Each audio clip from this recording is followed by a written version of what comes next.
అందరికీ నమస్కారం. శ్రీమద్ భగవద్గీత ఆధ్యాత్మిక రహస్యాలు శీర్షికలో శ్రీ త్రినాథ్ గారు ధారావాహిక ప్రసంగం చేస్తున్నారు. వారి ధారావాహిక ప్రసంగంలో ఈరోజు 209వ ప్రసంగం చేస్తున్నారు. శ్రీ త్రినాథ్ గారికి స్వాగతం. నమస్కారం. శ్రీమద్ భగవద్గీత ఆధ్యాత్మిక రహస్యాలు, ఈ అద్భుతమైనటువంటి ఆధ్యాత్మిక కార్యక్రమాన్ని వీక్షిస్తున్నటువంటి సోదర సోదరులందరికీ కూడా హృదయపూర్వక నమస్కారం. ముందు మాటగా మనము ముఖ్యమైన విషయాన్ని గత 2 ఎపిసోడ్స్ నుంచి మనం కంటిన్యూ చేస్తున్నామండి. ఏమిటండి ఆ అంశము? ధార్మికత వర్సెస్ ఆధ్యాత్మికత. ఈ 2 కాన్సెప్ట్స్ ని మనము బుద్ధినేత్రాన్ని తెరుచుకుని స్పష్టంగా అర్థం చేసుకోవాలి. ఇది అర్థం చేసుకున్నట్లయితే ఇప్పుడు నేను ధార్మిక మార్గంలో ఉన్నానా లేక ఆధ్యాత్మిక మార్గంలో ఉన్నానా అన్న విషయం స్పష్టమవుతుంది. ఎందుకంటే ఈ 2 విషయాల్ని సినోనిమ్స్ అంటారు ఇంగ్లీష్లో. అంటే ఒకే అర్థాన్ని తెలియచేస్తుంది అన్న భావనలోనే వర్తమాన సమాజంలో ఇది వాడుకుంటూ ఉన్నాం. కానీ విచిత్రం ఏమిటంటే ధార్మిక సభలని కూడా ఏమిటంటున్నారు, ఆధ్యాత్మిక గురువులు ఆ విధంగా బోధిస్తున్నారని కన్ఫ్యూజన్లో ఉన్నారు. కొంచెం ఒక్క విషయాన్ని మీరు అర్థం చేసుకోండి.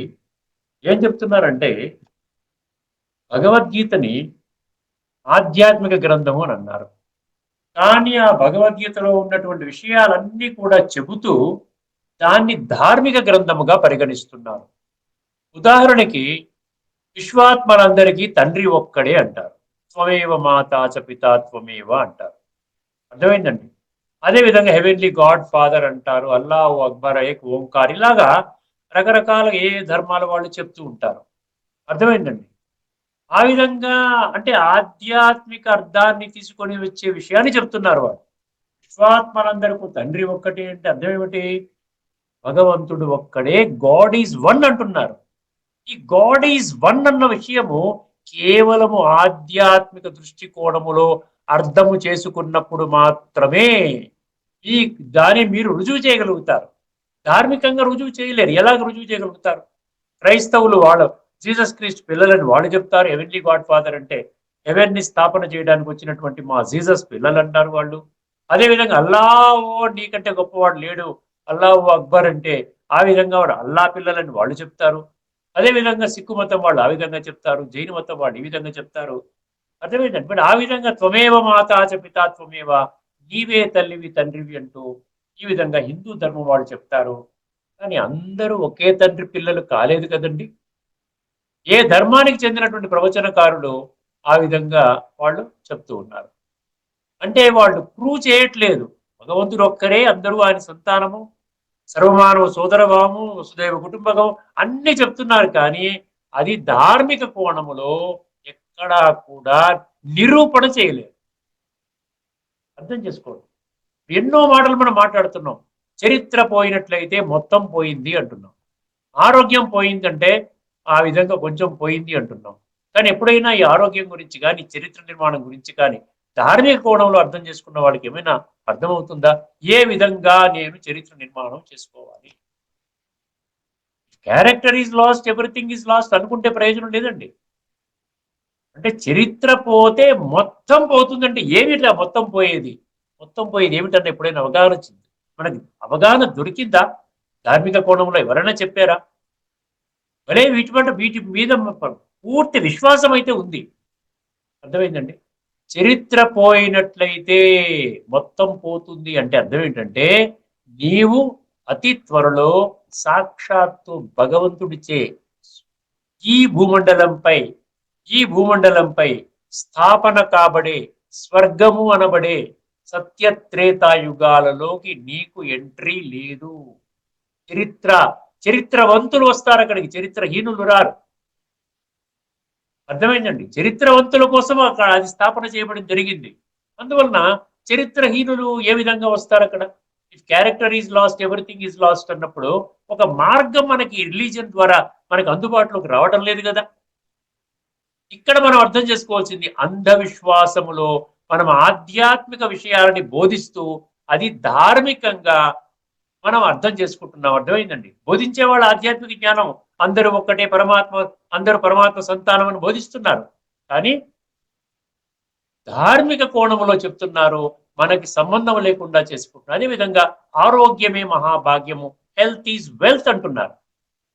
బట్ ఈ రోజున ప్రపంచం అంతా కూడా ఎలాగుందండి? Multi speciality, super speciality, super duper speciality, cancer speciality, ఈ విధంగా ఎన్నో మానసిక రోగాల ఆసుపత్రి, చెస్ట్ ఆసుపత్రి, కార్డియాలజీ ఆసుపత్రి, ఇన్ని రకరకాలుగా ఈ pharma industry trillion, billion, trillion, ఎన్నో పెద్ద హైయెస్ట్ ప్రాఫిటబుల్ బిజినెస్ ఏదైనా ఉందంటే అది ఈ యొక్క మెడికల్ ఇండస్ట్రీ. దానికి ఏదైనా మనకి ధార్మిక కోణంలో మనకి ఎక్కడైనా సూచన దొరికిందా ఇప్పటి వరకు? ఒక్కసారి అర్థం చేసుకోండి. ప్రపంచంలో అందరూ రోగులుగా అయిపోతున్నారే. విశ్వవ్యాప్తంగా అందరూ ధార్మిక కోణంలో అందరూ పరమాత్మని వెతుకుతున్నారు. పరమాత్మ గురించి వారు నమ్ముకున్న సిద్ధాంతం ప్రకారంగా చెప్తూ ఉన్నప్పుడు నిజంగా ప్రతి ఒక్కరూ కూడా చరిత్రవంతులు కావాలి, చరిత్రవంతులు కావాలి, ఆరోగ్యవంతులు కావాలి. నైతిక విలువలు, మానవీయ విలువలు, సామాజిక విలువలు, ఏమంటే ఎన్ని విలువల గురించి మాట్లాడుకో, ఆధ్యాత్మిక విలువలు. సాటి మనిషిని మనం మనిషిగా గౌరవించలేకపోతున్నాం. ఇన్ని రకాల శాస్త్ర జ్ఞానాన్ని ఎన్నో యుగాలుగా, ఈ ద్వాపర యుగం నుండి ఎన్నో జన్మలుగా, జన్మలుగా మనం వింటూ వస్తున్నాం కదా. అయినప్పటికీ కూడా మనము విషయ వికారాల వలయం నుండి బయటికి మనం రాలేకపోతున్నాం. ఒక్కసారి గుర్తించండి, ఎందువలన మనం రాలేకపోతున్నాం? ఆ విధంగా మనం రాకూడదా చెప్పండి? ఇంకొక విషయం, ధార్మిక కోణములో భగవంతుడు గీతలో ఏం చెప్పడం జరిగిందండి? ప్రతి ఒక్కరిలోని గుణాలను మాత్రమే చూడాలి అంటున్నాడు, అవగుణాలని చూడకూడదు. 16వ అధ్యాయంలోని మొదటి శ్లోకములో అపైశూనం అన్నాడు. అపైశూనం అంటే no fault finding. You have to only look into the virtues of other person. అర్థమైందండి? గుణవంతులు కావాలంటే మనం గుణాలనే చూడాలి. అందరూ 100% చరిత్రహీనులు, గుణహీనులు కాదండి. అపైశూనం అన్నాడు. అర్థమైందండి? అపైశూనం అంటే you have to only look to only good qualities in others. అది ధార్మిక కోణంలో మనం చేయగలుగుతున్నామా? ఒక్కసారి మనం తీక్షణంగా అర్థం చేసుకునే ప్రయత్నం చేద్దాం. భగవద్గీతలో ఏం చెప్పాడండి? ఇప్పుడు మనం గుడ్డిగా నేను చెప్పిందే వేదము, my story is the right story అన్న విధంగా రిలీజియస్ స్క్రిప్చర్స్ లో ఉన్నటువంటిది వాళ్ళు మాత్రమే నిర్ధారిస్తారు. రిలీజియస్ స్క్రిప్చర్స్ మరియు రిలీజియస్ లీడర్స్ ఎవరైతే ఉన్నారో, రికగ్నైజ్డ్ రిలీజియస్ లీడర్స్ ఎవరైతే ఉన్నారో వాళ్ళు వేసినటువంటి దాని ఆధారంగానే మీరు వెళ్ళాలి. ఎటువంటి విధంగా కూడా మీరు క్వశ్చన్ చేయకూడదు. ఎటువంటి విధంగా క్వశ్చన్ చేయకూడదు. బుద్ధిని వాడుకునే విధానమే మనకు భగవద్గీతలో లేదు. ఇప్పుడు ఒక్కసారి భగవద్గీత మనం తీసుకున్నట్లయితే ఆధ్యాత్మిక దృష్టికోణంలో మనకేం చెప్తున్నాడు? 2 శ్లోకాలలో భగవంతుడు చాలా స్పష్టంగా నేను ఏదైతే చెప్తున్నానో అది సత్యమా అసత్యమా అన్న విషయాన్ని, ధర్మమా అధర్మమా అన్న విషయాన్ని మీరు బుద్ధి నేత్రము తెరుచుకొని డిబేట్ చెయ్యండి అంటున్నాడు. వాద ప్రవదతామహం అన్నాడు 10వ అధ్యాయంలోని 32వ శ్లోకం. వాద ప్రవదతామహం అన్నాడు. వాళ్ళు డిబేట్ చేయమంటున్నాడు కదా. అంటే God is telling you need not accept on the face. నేను ఏమి చెప్తే అది యాక్సెప్ట్ చేయొద్దండి.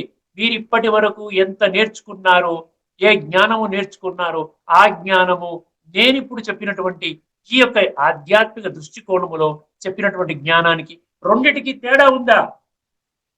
ఏది ఎలివేటెడ్ గా ఉంది? దానిని మీరు ఫాలో చెయ్యండి అన్నాడు. అదేవిధంగా 18వ అధ్యాయంలో 43వ శ్లోకంలో ఏం చెప్తాడండి? ఇతితే జ్ఞానమాఖ్యాతం గుహ్యాతి గుహ్యతరం మయా విమృశ్యైతదశేషేణ యథేచ్ఛసి తథా కురు అంటాడు. ఎవరైనా చెప్పగలుగుతారు ఆ విధంగా? నేను సంపూర్ణ జ్ఞానం చెప్తున్నాను నీకు, నీ జీవితాన్ని సమూలంగా ఉద్ధరించేటువంటి జ్ఞానము నేను చెప్తున్నాను.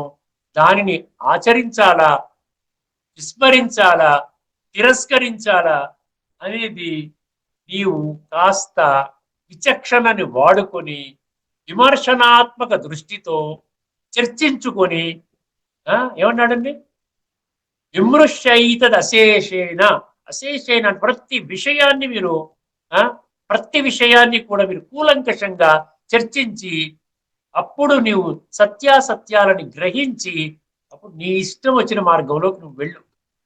ఎంత చక్కగా ఉంది చూసారా, అంత సంపూర్ణ జ్ఞానాన్ని అందించినటువంటి భగవంతుడు ఎంత నిరహంకారిగా ఉన్నారో చూసారా. నేను చెప్పిందే వేదం అనలేదే, నేను చెప్పిందే బ్రహ్మవాక్ అన్నారా. అక్కడ నుండి మనం అర్థం చేసుకోవాల్సిన విషయం, భగవంతుడు చెప్పిన దానికి ఒక దేహదారులు వ్రాసుకున్నటువంటి శాస్త్రాల ఆధారంగా ఏ విధంగా అయితే మనము ఈ రోజున దాన్ని మీరు క్వశ్చన్ చేయకూడదు, మేము చెప్పిన మార్గమే శిరోధార్యము, ఆ విధంగానే చెయ్యాలి అని ఆ విధంగా భావిస్తున్నందువల్లనే ఇదివరకే గత ఎపిసోడ్ లో కూడా మనం చర్చించుకున్నాము, ఈ విధంగా రిలీజియస్ కన్వర్షన్స్ కి ఈ విధంగా మనం ఆస్కారం కల్పిస్తున్నాం. ఎందుకంటే అవతల వాళ్ళు వేరే రిలీజన్ వాళ్ళు చెప్తున్నారు కదా, ఏమిటంటే ఈ విధంగా కొట్టుకోవడం ఏంటి, చంపుకోవడం ఏంటి, భగవద్గీత అంటే complete violent scripture, lakhs and lakhs of human kind అంతా కూడా చనిపోయారు అక్కడ కురుక్షేత్ర యుద్ధ మైదానంలో. ఎక్కడైనా భగవంతుడు ఈ విధంగా హింసాత్మక యుద్ధము చేయడానికి ప్రేరణ కల్పిస్తాడా? ఆయన నిజంగా భగవంతుడు ఎలాగవుతాడు? రండి రండి, ఏ హిందువులారా రండి, మా దగ్గరికి రండి, మా దగ్గర అంతా శాంతి, ఈ విధంగానే ప్రేమగా ఉండాలి, అందరినీ గౌరవించాలి అన్న విధంగా మేము చెప్తున్నాం, మా భగవంతుడు చెప్తున్నాడు. సో మీ భగవంతుడు హింసని నేర్పిస్తున్నారు. ఈ దేవీ దేవతల వాళ్ళ చేతుల్లో కూడా ఏం చూపిస్తారండి? గొడ్డలి, కత్తి, బాణము, ఇవే చూపిస్తున్నారు కదా. అందుకనే ఇక్కడ మనం గుర్తించవలసిన విషయం ఏంటంటే, భగవంతుడు హింసాత్మక యుద్ధము మనకి నేర్పించలేదు, అహింసాత్మక యుద్ధము అన్నారు. 10వ అధ్యాయంలో 32వ శ్లోకంలో మనం చాలా విషయాల్ని మనం మర్చిపోయాం. అర్థమైందండి. అందులో 3 సీక్రెట్స్ చెప్తాడు 10వ అధ్యాయం 10th chapter 32nd verse, most important verse. సర్గాణామాదిరంతశ్చ మద్యం చైవాహం అర్జున. అర్థమైందండి. నేను ఒక్కడినే, I am the only person who is omniscient. I know ఆది మధ్య అంత, the beginning, the middle and the end of the whole of the cycle నేను చెప్తున్నాను. ఆధ్యాత్మ విద్యానాం సర్వ విద్యలలోకి ఆధ్యాత్మిక విద్య of all sciences, whatever I am telling through the Gita, it is 100% spiritual. Spiritual is sukshma. ఆత్మ విద్య, పరమాత్మ విద్య, సృష్టి చక్ర విద్య. అంటే ఇన్ని భేదాలు ఉన్నాయండి. ధార్మికానికి ఆధ్యాత్మికానికి అంత భేదాలు ఉన్నాయి. అందుకని చూసారా, ధార్మికంగానే, ఎందుకంటే భౌతిక దేహ భ్రాంతిలోనే కోటాను కోట్ల మంది, అత్యధిక సంఖ్యలోని మెజారిటీ, ద బ్రూట్ మెజారిటీ అంటారు చూసారా, మెజారిటీ అంతా కూడా బాడీ కాన్షియస్నెస్, నేను దేహము, ఐ ఆమ్ ద బాడీ, ఆ విధంగా జీవించేస్తున్నారు. చనిపోయే సమయములో మాత్రము ఆత్మకి శాంతి కలుగుగాక. అర్థం, చనిపోయిన తర్వాత ఆత్మకి మీరు శాంతి ఇవ్వలేరు. బ్రతికుండగా మీరు శాంతిగా లేరు. అశాంతి, అలజడి, టెన్షన్స్, రోగాలు, సమస్యలు, గొడవలు, తగాదాలు, ఈ విధంగా ఉంటే చనిపోయిన వ్యక్తికి మీరు శాంతిని ఎలాగ ప్రదానము చేస్తారు? It is a question. భగవంతుడు అడుగుతున్నాడు మనం. అందువలన ఒక విషయాన్ని అర్థం చేసుకోండి, మన జీవితానికి సంబంధించినట్టుగా ధార్మిక గ్రంథం ఏ గ్రంథము చెప్పింది? This is the scripture which belongs to you for your personal transformation, for your divinity. ఈ యొక్క జీవితాన్ని చాలా ఉన్నత స్థాయిలోకి తీసుకొని వెళ్ళడానికి ఈ యొక్క శాస్త్రము నిర్ధారించబడింది. వేదాలు నిర్ధారించబడ్డాయా? ఉపనిషత్తులు నిర్ధారించబడ్డాయా? బ్రహ్మసూత్రాలు నిర్ధారించబడ్డాయా? ఏ విధంగా రామాయణ మహాభారత ఇతిహాసాలు నిర్ధారించబడ్డాయా? భాగవతం నిర్ధారించబడిందా? ఎందుకంటే ఇప్పటి వరకు ధార్మిక రంగంలో నా గురించి అంటూ ఇప్పటి వరకు ఎక్కడా కూడా మనం చర్చించుకోలేదు. నా జీవితాన్ని ఉన్నతంగా నేను ఎలా చేసుకోవాలన్న విషయం ఏ ప్రవచనకర్త చెప్పలేదు, ఏ ధార్మిక గ్రంథం కూడా బోధించలేదు. We're always discussing the success stories of several others in the past.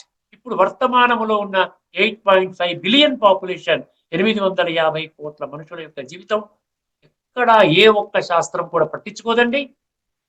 అందుకనే భగవంతుడు కమ్ డౌన్, యదా యదా హి ధర్మస్య గ్లానిర్భవతి భారత అభ్యుత్థానమ ధర్మస్య తదాత్మానం సృజామ్యహం పరిత్రాణాయ సాధూనాం వినాశాయ చ దుష్కృతాం ధర్మ సంస్థాపనార్థాయ సంభవామి. ఇక్కడ ఆఖరి పంక్తిలో కూడా ఒక అద్భుతమైనటువంటి వ్యత్యాసం మనకు కనబడుతుందండి. ధార్మికానికి ఆధ్యాత్మికానికి. ధర్మ స్థాపన కోసం నేను వస్తాను అన్నప్పుడు ధర్మ స్థాపన ఎక్కడ జరిగింది? అధర్మమే పెరుగుతూ ఉన్నది. ఇంకా కూడా రోజు రోజుకి సమాజం కుళ్ళిపోతోంది. ఆ విధంగా మళ్ళీ అదో భగవంతుడు చెప్పిన మాటలు ఏ విధంగా తప్పవుతాయి? భగవంతుడు సత్యం కదా, భగవంతుడు గాడ్ ఈజ్ అబ్సల్యూట్ ట్రూత్ కదా. ఒక్కసారి ఆలోచించండి. ఇక్కడితో ఈ విషయాన్ని మనం ఇప్పుడు ఇక్కడ చర్చని ఆపేద్దాం. తరువాత ఎపిసోడ్ లో మరికొన్ని విషయాలు మీ దృష్టికి తీసుకొని వస్తాను. ధార్మికానికి ఆధ్యాత్మికానికి ఉన్నటువంటి ఈ విధంగా స్పష్టమైనటువంటి ఈ భేదాలు, clear cut differences between the religion and spiritual. ఓకేనండి. ఇప్పుడు మన నెక్స్ట్ అంశం ఏంటి? కొన్ని ప్రత్యేకమైనటువంటి విషయాలని భగవంతుడి గురించి. God is one, there is no doubt about it. God is only one for the entire humanity. భగవద్గీతలో కుండ బద్దలు కొట్టినట్టుగా అక్కడ భగవంతుడు స్పష్టం చేయడము జరిగింది. సో అందుకనే ఒక 6 అంశాలు 13వ అధ్యాయంలో ప్రకృతిం పురుషం చైవ క్షేత్రం క్షేత్రజ్ఞ ఏవచ ఏతత్ వేదితుమిచ్చామి జ్ఞానం జ్ఞేయస్య కేశవ అన్నాడు. అందులో ఐదు విషయాలు మనం చర్చించుకున్నాము. జ్ఞేయము అంటే తెలియదగినటువంటి వాడు. The one, only one who is to be known at this critical juncture. ఇప్పుడు కాలచక్రంలో అంతిమ సమయం, కొద్ది సమయం మాత్రమే ఉన్నది. భగవంతుడు చెప్తున్నాడు, బహూనాం జన్మనాం అంతే జ్ఞానవాన్ మాం ప్రపద్యతే వాసుదేవం సర్వమితి స మహాత్మా సుదుర్లభ. అటువంటి మహానుభావుడు చాలా కష్టంగా నాకు దొరుకుతున్నాడు. ఎందుకంటే ఈ రోజున సత్యాన్ని అంగీకరించే శక్తి మనుషులో లేదండి. సత్యం వధ ధర్మము చెర. సత్యాన్ని అంగీకరించే శక్తి లేదు. ధర్మ మార్గం నడిచే శక్తి లేదు. భౌతిక తత్వంలోనే ఉంది. ఇంద్రియ సుఖాలతోనే జీవితాన్ని గడపడానికి ఇష్టపడతారు. కానీ ఇంకో మంచి మార్గం చెప్తుంటే జీవితాన్ని, ఈ జీవితంలో ఆరోగ్యంగా ఉంటావయ్యా, ఆనందంగా ఉంటావు, బ్రహ్మాండంగా ఉంటావు, తదుపరి జన్మలు శ్రేష్టమైన జన్మలు, పవిత్రమైన జన్మలు నీకు రాబోయేటువంటి సత్య త్రేతాయుగాల్లో భగవంతుడు ప్రసాదిస్తాడు.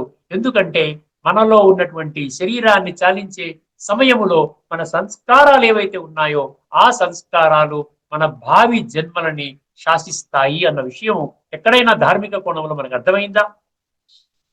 సో ఇప్పుడు మనము 13వ అధ్యాయంలోని ఎప్పుడు మనం ఒక 3-4 శ్లోకాలు చెప్పుకున్నామండి. ఎక్కడి నుంచి స్టార్ట్ చేసుకున్నాం? మనము 12 నుంచి స్టార్ట్ చేసుకున్నాం. 12 అయిపోయింది, 13 అయిపోయింది, ఇప్పుడు 14 అండి. 14 కానీ కొన్ని శ్లోకాల్లో 15 ఉంటుంది. ఎందుకంటే 35 వర్సెస్ ఉంటే 15, 34 వర్సెస్ ఉంటే 14. ఒక్కసారి ఈ శ్లోకాన్ని వినండి. అంటే భగవంతుడికి శరీరం లేదు. ఎంత విచిత్రంగా చెప్తున్నాడు ఈ పాయింట్ చూడండి, గమనించండి. భగవంతుడికి శరీరం లేదు కానీ విశ్వ పరివర్తన కార్యక్రమాన్ని చేస్తున్నాడు. ఎంత అద్భుతం కదండి నిజంగా. Almighty authority, omnipotent, omniscient అంటారు కదా భగవంతుడిని. ప్రాక్టికల్ గా ఈజ్ ప్రూవింగ్ అనమాట.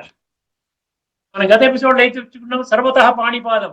నేను నా బిడ్డలు ఎవరైతే those accepted me as there father, spiritual father, అర్థమైందండి, వాళ్ళ ద్వారా నా పనులు నేను చేసుకుంటున్నాను, నేను చేయిస్తుంటాను, వాళ్ళకి నేను శక్తి ఇస్తాను, వాళ్ళ శరీరాన్ని వాడుకుంటాను, వాళ్ళ యొక్క మాటల్ని వాడుకుంటాను, వాళ్ళ చెవులను వాడుకుంటాను, వాళ్ళ కళ్ళని వాడుకుంటాను, వాళ్ళ కాళ్ళని వాడుకుంటాను, వాళ్ళ చేతుల్ని వాడుకుంటాను, హోల్ బాడీని వాడుకొని ఆ విధంగా నా యొక్క జ్ఞానాన్ని, ఆధ్యాత్మిక జ్ఞానాన్ని అందరికీ ఈ విధంగా నేను చెప్తున్నాను అంటున్నాను.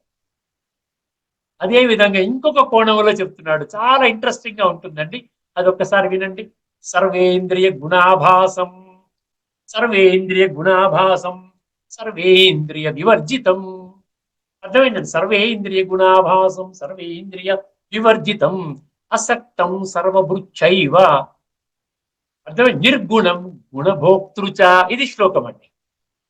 చాలా ఎంత అద్భుతంగా. మనం ఏంటంటే ఊరికే చదివి వదిలేస్తున్నాం. Just merely reading, reciting and then propagating, it is not going to serve any purpose. Reading, reciting, listening, propagating.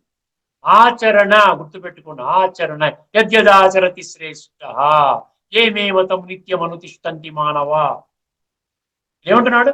సర్వేంద్రియ గుణాభాసం సర్వేంద్రియ వివర్జితం. ఎందుకంటే భగవంతుడు నిరాకారుడు, ఇన్కార్పోరియల్, అదే జ్యోతి స్వరూపుడు, పాయింట్ ఆఫ్ లైట్. అలాంటప్పుడు ఆయన గుణాలను సర్వేంద్రియ ఇంద్రియాలని అనుభవం చేస్తాడంట. ఎందుకంటే ఆయన ఇంద్రియాతీతుడు కదా. ప్రకృతి ఉన్నటువంటి వాళ్ళకి ఇంద్రియాలు, ప్రకృతి అంటే పంచతత్వాలు, 5 జ్ఞానేంద్రియాలు, 5 కర్మేంద్రియాలు, 5 ఇంద్రియ విషయాలు, ఇవన్నీ కూడా శరీరం ఉన్న వాళ్ళకు ఉంటుంది. భగవంతుడికి శరీరం లేదు కదా. అయినా కూడా నేను ఇంద్రియాలని అనుభవం చేస్తున్నాను అన్నాడు. అంటే అర్థం ఏమిటి? వారు శరీరం లేదు కాబట్టి కేవలము ఒక్క ఈ యొక్క కర్తవ్యాన్ని నిర్వహించడం కోసం కొంత కొంత సమయాన్ని, ప్రతిరోజు కూడా కొంత సమయాన్ని ఆ శరీరాన్ని ఆక్రమించి ఆయన తన జ్ఞానాన్ని విస్తృతంగా పంపిణీ చేస్తూ ఉన్నాడు. దాదా లేఖరాజ్ అన్నటువంటి ఒక సాధారణ మనిషి, మనలోనే ఉన్నటువంటి మనిషి, ఆ మనిషి శరీరాన్ని లోనుగా తీసుకుని ఆ యొక్క శరీరము ద్వారా తను ఏం చేస్తున్నాడు? మనకి జ్ఞానం చెప్తున్నాడు. అంటే ఈ శరీరానికి ఇంద్రియాలు ఉన్నాయి కదా. సో ఈ శరీరంలో జ్ఞానం చెప్తున్నప్పుడు ఆయనకి ఇంద్రియాల యొక్క నాలెడ్జ్ కూడా ఉంటుంది, ఇంద్రియాల యొక్క అనుభవం కూడా ఉంటుంది. ఏ విధంగా ఉంటుంది చెప్పండి ఒకసారి. ఆయన ఈ శరీరంలో ప్రవేశించినప్పుడు ఈ నోటి ద్వారా మాట్లాడుతున్నాడు, ఈ చెవుల ద్వారా వింటున్నాడు, ఈ కళ్ళ ద్వారా చూస్తున్నాడు. ఇవన్నీ ఇంద్రియాలే కదండి. ఈ కాళ్ళ ద్వారా నడుస్తున్నాడు, ఈ చేతుల ద్వారా ఇలాగెలా అంటున్నాడు. అర్థమైందండి. సో ఈ విధంగా ఆయన ఇంద్రియాతీతుడు అయినప్పటికీ కూడా ఇంద్రియాలని వాడుకునే ఆ విధంగా ఆయన ఉన్నాడు. అందుకని ఒక్కసారి ఆ శ్లోకం వినండి. సర్వేంద్రియ గుణాభాసం సర్వేంద్రియ వివర్జితం అన్నాడు. వివర్జితం అంటే ఇంద్రియాలు లేవు తనకి, అయినా కూడా సర్వేంద్రియ గుణాభాసం. ఇక్కడ మొదటి పంక్తి, 2 పంక్తులు, మొదటి పంక్తి అయిపోయిందండి. సర్వేంద్రియ గుణాభాసం సర్వేంద్రియ వివర్జితం అయిపోయింది. తర్వాత ఏమన్నాడు? అసక్తం. అసక్తం ఏమన్నాడు? అసక్తం సర్వభృచ్చైవ అన్నాడు. అసక్తం అంటే ఏంటి? అసలు ఈ ప్రాపంచిక ఈ విషయాలతో భగవంతుడికి ఎటువంటి సంబంధం లేదు. ఆయన ఈ యొక్క శరీరాన్ని అధిరోహించి ఇంద్రియ సుఖాలను అనుభవం చేయడం కోసం కాదు, కేవలం మనకి జ్ఞానం చెప్పడం కోసం అని చెప్పి ఒక శరీరాన్ని 9వ అధ్యాయం 11వ శ్లోకంలో 9th చాప్టర్ 11th వర్స్, అవజానంతి మా మూఢ మానుష్యం తనుం ఆశ్రితం అన్నాడు. మానుష్యం తనుం ఆశ్రితం. ప్రపంచంలో ఉన్న ఏ గీతా పుస్తకం అన్ని తీసుకోండి, ఆ పంక్తి ఏం చెప్తుంది? భగవంతుడు ఒక మనిషి శరీరాన్ని ఆశ్రయముగా తీసుకున్నాడు. తీసుకుని ఏం చెప్తున్నాడు? అవజానంతి మా మూఢ అన్నాడు. మూఢులు అంటే దేహభ్రాంతిలో ఉన్న వాళ్ళు తెలుసుకోలేరు, అజ్ఞానులు తెలుసుకోలేరు. నేను దేహం అనుకుంటే ఇగ్నరెన్స్, దట్ ఈస్ అజ్ఞానము. అజ్ఞానులు ఎవరు కూడా తెలుసుకోలేరు. గుప్తంగా సీక్రెట్ గా తన పని వచ్చి చేసుకుంటూ వెళ్ళిపోయాడు. అర్థమైందండి. అందుకని ఏమన్నాడు ఇక్కడ? అసక్తం. నాకు ప్రాపంచిక విషయాలు, ప్రాపంచిక సుఖాలు, ఈ స్వర్గ సుఖాలు ఇవన్నీ నాకు అవసరం లేదు. నేను త్రిగుణాతీతుడిని, ద్వంద్వాతీతుడిని, దేహాతీతుడిని, అర్థమై ఇంద్రియాతీతుడిని. ఇవన్నీ నాకు అవసరం లేదు. నేను సర్వశక్తివంతుడిని, నేను దివ్య గుణాల సాగరుణ్ణి, పతిత పావనుణ్ణి. నేను కూడా ఈ యొక్క ఇంద్రియ సుఖాలని అనుభవం చేయడానికి వచ్చాను అంటే నేను కూడా పతితమైపోతాను. భగవంతుడు ఒక్కరేనండి సదా పావనము. ఆయనకి శరీరము కావాలి. బయట ఆకాశం నుండి ఎక్కడో ఒకసారి ఏదో విధంగా గట్టిగా ఆకాశవాణిలాగా వచ్చి నేను అటువంటి పని చెయ్యను. నేను ఒక సాధారణ వృద్ధ మానవ శరీరము ఆధారము చేసుకుని నేను చెప్పవలసిన విషయాలు, ఎందుకంటే వర్తమానంలోని మనుషులు సర్వులు కూడా వక్ర మార్గములో నడుస్తున్నారు, దేహభ్రాంతిలో పూర్తిగా కూరుకుపోయి ఉన్నారు, విషయ వికారాల వలయములో కూరుకుపోయి ఉన్నారు. వాళ్ళకి ఒక్క విషయాన్ని తెలియజేయటం కోసం నేను వస్తున్నాను. ఏమిటండి? You are not the body, you are a soul. అందుకని నా ఒంట్లో బాగోలేదు, నా గుండెకి బైపాస్, నా మోకాళ్ళ చెప్పులు అరిగిపోయి, నా తలనొప్పి, నా కడుపు నొప్పి, నా పంటి నొప్పి, నా ఒంటి నొప్పి. అర్థమైందండి. అందువల్ల మనం గుర్తించుకోవాల్సింది ఏంటి? అసక్తం సర్వభృత్ అన్నాడు. సర్వభృత్ అంటే ఏంటి? కానీ ప్రపంచం అంటే అతనికి ఇష్టం లేదు. కానీ ఈ భూమండలంపై ఉన్నటువంటి 850 కోట్ల మనుషులని ఈస్ గివింగ్ నరిష్మెంట్. అందరిని భరిస్తున్నాడు, అందరిని పోషిస్తున్నాడు, అందరినీ కూడా ఒక సన్మార్గంలో నడిపించడానికి ఒక శ్రీమతము అన్న ఒక జ్ఞానాన్ని మనకు అందరికి ఇచ్చాడు, ఒక ఫార్ములాను మనకి ఇచ్చాడు. శ్రీమతం అన్న శ్రీమద్ భగవద్గీత. ఆ శ్రీమతము ఇప్పుడు మనం మన మతంలో నడుస్తున్నాం, పరమతంలో నడుస్తున్నాం, మనం భగవంతుడి మతంలో నడవటం లేదు. అందుకనే భగవంతుడు ఏం చేస్తున్నాడు? ఆ ఒక్క శరీరాన్ని లోనుగా తీసుకుని అతనికి ప్రాపంచిక విషయాల ఆనందం పొందడం కోసం రావటం లేదు, మన జీవితాన్ని ఉద్ధరించడం కోసం వస్తున్నాడు. అసక్తం సర్వభృచ్చ ఏవ భృచ్చైవ నిర్గుణం గుణభోక్తృచ అన్నాడు. లాస్ట్ది 3 పనులు చేస్తున్నాడు చూసారు అక్కడ. సర్వేంద్రియ గుణాభాసం సర్వేంద్రియ వివర్జితం. నంబర్ 1 అసక్తం సర్వభృచ్చైవ. ఈ శారీరక ఈ యొక్క ప్రాపంచిక విషయాల మీద ఎటువంటి ఆసక్తి లేదు, కానీ ఈ ప్రపంచంలో ఉన్నటువంటి మనుషులని ఉద్ధరించడం కోసము, వాళ్ళకి స్పిరిచువల్ నరిష్మెంట్ ఇవ్వడం కోసము. స్పిరిచువల్ నరిష్మెంట్, శారీరక నరిష్మెంట్ కాదండి. ఎందుకంటే ఆత్మ కుళ్ళిపోయింది. ఆత్మ రీచ్ ద లాస్ట్ స్టేజ్, తామసిక ప్రధానం, తమో ప్రధాన స్టేజ్, డిగ్రేడ్ అయిపోయింది. It is like charcoal, black గా అయిపోయింది, మసిగా అయిపోయింది. దానిని బాగు చేసే విధానము దేహధారులైనటువంటి వర్తమానములో ఉన్నటువంటి ఎటువంటి విశిష్ట వ్యక్తి, సాధు, సంత్, సన్యాసి, ఏ విధంగా మహామండలేశ్వర్, పీఠాధిపతి, జగద్గురు ఎవరు కూడా తెలియదు, వాళ్ళు ఎవరు కూడా చెప్పలేదు. చెప్పి ఉంటే పరమాత్మ రావాల్సిన అవసరం లేదండి. సర్వభృచ్చైవ. లాస్ట్ ఏమన్నాడండి? నిర్గుణం గుణభోక్తృచ అన్నాడు. నిర్గుణం అంటే ఏంటి? నిర్గుణము అంటే హీఈస్ బియాండ్ త్రిగుణాస్. సాత్విక, రాజసిక, తామసిక ఈ 3 గుణాలకి భగవంతుడు అతీతము, గుణాతీతుడు. మనని కూడా వర్తమాన ఈ యొక్క కలియుగం యొక్క అంతిమ సమయము, సృష్టి యొక్క ఆరంభ సమయము, ఈ మధ్య సమయములో మనని కూడా భగవంతుడి ఈశ్వరీయ జ్ఞానము ద్వారా, రాజయోగము ద్వారా, ఆత్మజ్ఞానము, పరమాత్మ జ్ఞానము, సృష్టి చక్ర జ్ఞానము, రాజయోగము ద్వారా సంస్కార పరివర్తన చేస్తున్నాడు. ఒక్క ఎయిమ్ అండ్ ఆబ్జెక్టివ్, నా పిల్లలందరూ కూడా ఉన్నతంగా వెళ్ళాలి.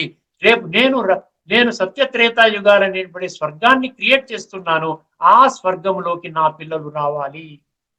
తండ్రి బిడ్డలు, పితాహమస్య జగత.